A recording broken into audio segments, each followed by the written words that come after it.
రుణాలను మాఫీ చేసేందుకు సన్నద్ధమైన ఏపీ ప్రభుత్వానికి ఇప్పుడు కొత్త సమస్య వచ్చి పడింది. అనేక సంక్షేమ పథకాలు, వేల కోట్ల ఖర్చు. వస్తున్న రాబడితో ఖర్చులను తట్టుకుంటున్న ఆర్థిక శాఖ అధికారులకు ఇప్పుడు మరో సవాల్ ఎదురైంది.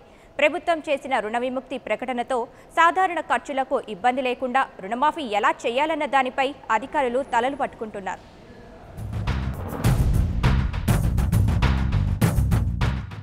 రుణ విముక్తి విధాన ప్రకటన ద్వారా రాజకీయంగా ఇమేజ్ పెంచుకున్న ఏపీ సర్కార్ ఇప్పుడు ఆర్థిక ఇబ్బందుల్లో చిక్కుకుంటోంది. ఇప్పటికే ఆర్థికంగా లోటు బడ్జెట్లో ఉన్న ఏపీ ప్రభుత్వానికి ఇది మరింత గుదిబండగా మారుతోందని ఆర్థిక శాఖ అధికారులు ఆందోళన వ్యక్తం చేస్తున్నారు. రాష్ట్ర విభజన నాటి నుంచి వస్తున్న ఆదాయం, పెరుగుతున్న ఖర్చులను బ్యాలెన్స్ చేసుకుంటూ వస్తోంది ఆర్థిక శాఖ.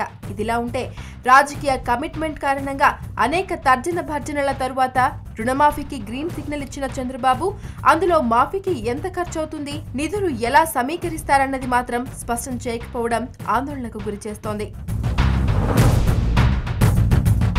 రైతు విముక్తి కింద ఇప్పటి వరకు దాదాపు 35,000 కోట్లకు పైగా అవసరమవుతుందని ప్రభుత్వం అంచనా వేస్తోంది. అయితే ఇది మొదటి జాబితానే కావడం, రానున్న రోజుల్లో మరిన్ని జాబితాలు సిద్ధం చేయాల్సి ఉండడంతో ఇది మరింత పెరిగే అవకాశం ఉంది. ప్రస్తుత ఆర్థిక పరిస్థితి రుణ విముక్తి అమలుకు సహకరించదని ఆర్థిక శాఖ అధికారులు అంటున్నారు. ఎర్రచందనం, ఇసుక తదితర వనరుల ద్వారా ఆదాయం పెంచుకోవచ్చని భావించిన ప్రభుత్వానికి ఆశించిన ఫలితం రావడం లేదు. దీని కారణంగానే డ్వాక్రా రుణాల మాఫీకి నిధుల సమస్య వస్తోందనే ఉద్దేశంతో దాని గురించి ప్రభుత్వం నిర్ణయం వాయిదా వేసినట్లు తెలుస్తోంది.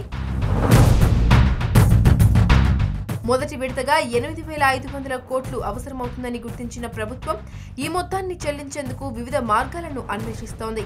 మిగిలిన 4 విడతలను రాష్ట్ర స్థాయిలో ఖర్చులు తగ్గించుకోవడం, ఎక్సైజ్ ద్వారా అవకాశం మేర ఆదాయం పెంచుకోవాలని ఆలోచన చేస్తోంది. మరోవైపు ప్రభుత్వం ఇప్పటికే ఏర్పాటు చేసిన సాధికార కార్పొరేషన్ ద్వారా నిధుల సమీకరణకు కసరత్తు చేస్తోంది. దీంతో పాటు వ్యవసాయం సెస్, సోషియో ఫ్రంట్స్ మీద ప్రభుత్వం దృష్టి సారించింది. రుణ విముక్తి అమలుకు అవసరమైన అవకాశాలను అన్వేషిస్తూనే ఆర్థికంగానూ విభిన్న మార్గాల ద్వారా నిధులను రాబట్టుకునేందుకు ప్రభుత్వం ప్రణాళికలు రచిస్తోంది. అయితే జాబితాల అంశంపై క్లారిటీ లేకపోవడంతో రైతులు ఒకంత ఆందోళన చెందుతున్నారు.